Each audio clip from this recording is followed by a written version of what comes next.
Phule Shahu memorial Phule Shahu Ambedkar memorial ट्रस्टच्या वतीनं हे जे आपण जयंती महोत्सव साजरा करणार आहोत, राजर्षी शाहू महाराज यांचा जयंती महोत्सव साजरा करणार आहोत.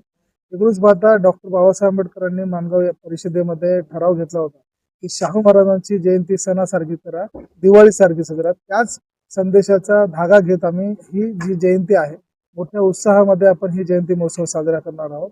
या जयंती महोत्सवाचं आकर्षण म्हणजे आपण या ठिकाणी हत्तीवर शाहू महाराजांचा जिवंत देखावा साकारणार आहोत. त्याच पद्धतीनं या ठिकाणी केरला ड्रम असेल, आदिवासी नृत्य असेल, ढोल पथक असेल, आदिवासी नृत्य, नंतर बंजारा नृत्य, हलगी पथक.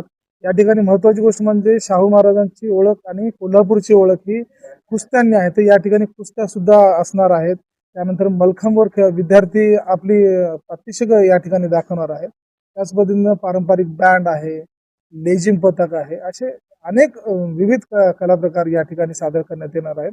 आणि शाहू महाराजांच्या पुतळ्यासमोर सुद्धा आतिषबाजी खूप मोठ्या प्रमाणामध्ये करणार आहे. त्याच पद्धतीने जनता कॉलनीमध्ये या हत्तीवर आणि शाहू महाराजांच्या जिवंत देखाव्या म्हणजे पुष्पवृष्टी सुद्धा या ठिकाणी होणार आहे.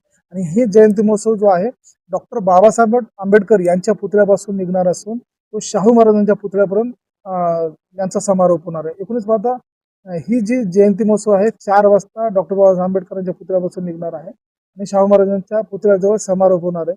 एकूणच या जयंती महोत्सवावर आणि ह्या मिरवणुकीमध्ये सर्व महाराष्ट्रातील आणि सर्व लोकांनी, नागरिकांनी ह्या जयंती महोत्सवामध्ये सामील होऊन आनंद उत्सव साजरा करावा असं आव्हान मी मेमोरियल ट्रस्टच्या वतीनं करत आहे. नक्कीच या जयंती महोत्सवामध्ये सामाजिक न्यायमंत्री संजय शिरसाट साहेब यांनी सुद्धा येण्याचा होकार दिलेला आहे. त्याच पद्धतीने नांदेड जिल्ह्याचे पालकमंत्री अतुल सावे हे सुद्धा येणार आहेत. त्याच पद्धतीनं माजी मुख्यमंत्री अशोक चव्हाण यांनी सुद्धा येण्यास होकार दिलेला आहे. एकूणच पाहता बाकी जे जिल्ह्यामधले जे आमदार खासदार आहेत हे सुद्धा या कार्यक्रमाला आपली हजेरी लावणार आहे. सर्वांना मी विनंती करतो की आपण ही आनंद उत्सवामध्ये आपण सहभागी होऊन आनंद उत्सव साजरा करावा.